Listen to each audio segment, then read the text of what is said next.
ಒಂದು ಶಾಸಕರು ಡೆಲ್ಲಿ ಹೋಗುವಂತ ಅಧಿಕಾರ ಅವರೆಲ್ಲರಿಗೂ ಇದೆ. ಅವ್ರು ಯಾವ ಕಾರಣಕ್ಕೆ ಹೋಗಿದ್ದಾರೆ ಏನು ಅನ್ನೋದನ್ನ ಅವರು ಹೇಳ್ಬೇಕಾಗ್ತದೆ. ಇದು ಈಗ ನಾನು ನೋಡ್ತಾ ಇದ್ದೆ, ಡಿ ಕೆ ಶಿವಕುಮಾರ್ ಅವ್ರು ಹೇಳ್ತಾ ಇದ್ರು ಶಾಸಕರು ತಾವು ಸಚಿವರಾಗಬೇಕು ಅಂತ ಒಂದು ದೃಷ್ಟಿಯಿಂದ ಹೋಗಿದ್ದಾರೆ ಅಂತೇಳಿ ಈಗ ಒಂದು ಸ್ಪಷ್ಟನೆಯನ್ನು ಕೊಡ್ತಾ ಇದ್ರು. ಅವರೊಂದು ಹೇಳಿಕೆಯನ್ನು ಕೊಡ್ತಾ ಇದ್ರು.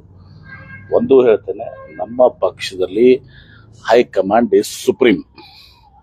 ಹೈಕಮಾಂಡ್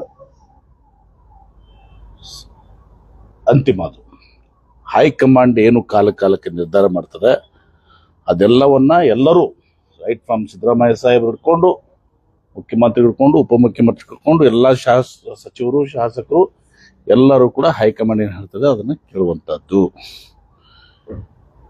ಈಗ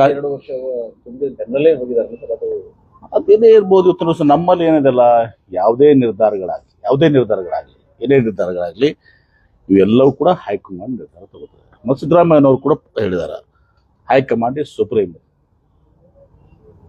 ಹೈಕಮಾಂಡ್ ಏನ ನಿರ್ಧಾರ ತಗೋದ ಎಲ್ಲರೂ ಇವತ್ತು ಚಾಚು ತಪ್ಪದೆ ತೆರೆಬಾಗಿ ಒಪ್ಕೊಳ್ಳುವಂತದ್ದು ನಮ್ಮ ಪಕ್ಷದಲ್ಲಿರುವಂತ ರೂಢಿ.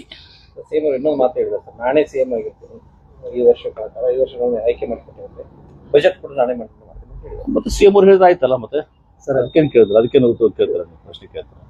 ಸರ್ ಮುಖ್ಯಮಂತ್ರಿ ಹೇಳಿದಾರಲ್ಲ. ಮತ್ತೆ ಸರ್ ಒಂದ್ ಕಡೆ ಸಿಎಂ ಸಿದ್ದರಾಮಯ್ಯ ಹೇಳ್ತಾರೆ ನಾನೇ ಸಿಎಂ ಆಗ್ತೀನಿ ಮುಂದುವರಿತೀನಿ ಅಂತ ಹೇಳಿ, ಆದ್ರೂ ಕೂಡ ಏನು ಅಂತಂದ್ರೆ ರಾಜಕೀಯ ಚಟುವಟಿಕೆಗಳು ಇದುವರೆಗೂ ಡೆಲ್ಲಿ ಈಗ ಆಲ್ರೆಡಿ ಹೋಗಿದೆ, ಅಲ್ಲಿ ಕಡಿಮೆ ಆಗಿಲ್ಲ. ಪ್ರತಿನಿತ್ಯ ಏನು ಅಂತಂದ್ರೆ ಡಿಸಿಎಂ ಅವರು ಕೂಡ ಅಲ್ಲಿಗೆ ಹೋಗೋದು, ಡೆಲ್ಲಿಗೆ ಹೋಗೋದು. ಪಕ್ಷದ ಅಧ್ಯಕ್ಷ ಅದಾರ್ರಿ.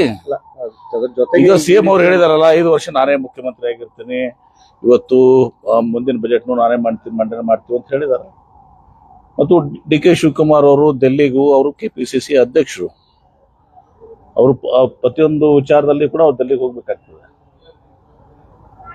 ಅದಕ್ಕೂ ಹೋಗ್ಬೇಕಾಗ್ತದೆ. ಬೇರೆ ಬೇರೆ ಅನೇಕ ವಿಚಾರ ತಮ್ಮ ವ್ಯಾಪಾರ ಸಲುವಾಗಿ ಹೋಗ್ಬೇಕಾಗ್ತದೆ. ಅನೇಕ ಸಂದರ್ಭದಲ್ಲಿ 108 ಕೇಸ್ಗಳು ಅವ್ರ ಮೇಲೆ ಹಾಕಿದ್ದಾರೆ, ಅದಕ್ಕೂ ಅವ್ರು ಹೋಗ್ಬೇಕಾಗ್ತದ ವಕೀಲರ ಹತ್ರ. ಅದು ಹೀಗೆ ಇದೆ.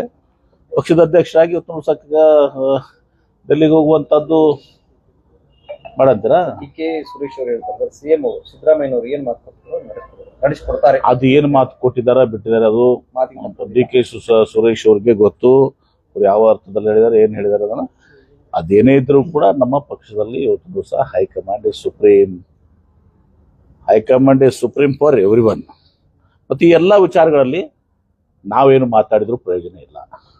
ಈ ಎಲ್ಲಾ ವಿಚಾರಗಳಲ್ಲಿ ಇವತ್ತು ದಿವಸ ಹೈಕಮಾಂಡ್ ನಿರ್ಧಾರ ತಗೋತದೆ. ಈಗ ಸಚಿವರು ಹೇಳಿದ್ರು, ಶಿವಾನಂದ ಪಾಟ್ರು ನಾನು ಇವ್ರನ್ನ ಭೇಟಿಯಾಗಕ್ಕೆ ಹೋಗಿನಿ ಅಂತ ಹೇಳಿದ್ರು. ಯಾರನ್ನ?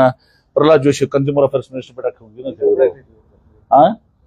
ಮತ್ತೆ ಸರ್ ಶಾಸಕರು ಸಚಿವ ಸ್ಥಾನಕ್ಕೆ ಹೋಗಿದ್ದಾರೆ. ಹೌದು ಸರ್, ಸಚಿವರು ಅದೇ ಹೇಳಿದ್ರಲ್ಲ, ಅವ್ರು ಸ್ಪಷ್ಟೀಕರಣ ಕೊಟ್ಟಿದ್ದಾರಲ್ಲ. ಶಿವಾನಂದ ಪಾಟ್ರು ಸ್ಪಷ್ಟೀಕರಣ ನೋಡ್ತಿದ್ದೆ ನಿನ್ನೆ ನಾನು ರಾತ್ರಿ. ನಾನು ದಿಲ್ಲಿಗೆ ಹೋಗಿದ್ದು ನನ್ನ ಕನ್ಸ್ಯೂಮರ್ ಅಫೇರ್ಸ್ ಮಿನಿಸ್ಟರ್ ಹತ್ರ ಹೋಗ್ತಾ ಇದ್ದು. ಪ್ರಹ್ಲಾದ್ ಜೋಶಿ ಅವರು ಕನ್ಸ್ಯೂಮರ್ ಅಫೇರ್ಸ್ ಮಿನಿಸ್ಟರ್, ಅವ್ರ ಕಡೆ ಒಂದೇನೋ ನಾನು ಪತ್ರ ಕೊಡಕ್ಕೆ ಹೋಗಿದ್ದೀನಿ ಅಂತ ಹೇಳಿದ್ರು. ಅವರು ಡೆಲ್ಲಿಯಲ್ಲೆಲ್ಲ ಬೆಂಗಳೂರಲ್ಲಿ ಭೇಟಿ ಆಗ್ತೀನಿ ಅಂತ ಹೇಳಿದಾರೆ ಅಂತ ಅವ್ರು ಹೇಳಿದ್ರು.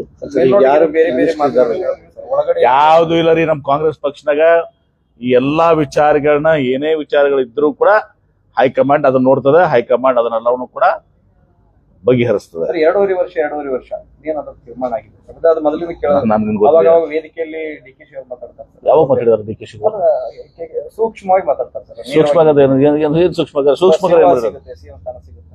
ಹೌದು, ಎಲ್ಲರಿಗೂ ಆಸೆ ಇದೆ, ಎಲ್ಲರಿಗೂ ಸಿಎಂ ಆಗೋ ಆಸೆ ಇದೆ, ಎಲ್ಲರಿಗೂ ಮಂತ್ರಿ ಆಗೋ ಆಸೆ ಇದೆ. ತಪ್ಪಿಲ್ಲ, ಸ್ವಾಭಾವಿಕವಾಗಿರ್ತು ಎಲ್ಲರಿಗೂ ಇರ್ತದೆ. ತಪ್ಪಿಲ್ಲ ಅವತ್ತು ಸರ್. ನಮ್ಮ ಜಿಲ್ಲೆಗೆ ಸೌಭಾಗ್ಯ ಸಿಗ್ಬೋದು, ಅದು ನೋಡೋಣ ಮುಂದೆ. ಅದು ಮುಂದೆ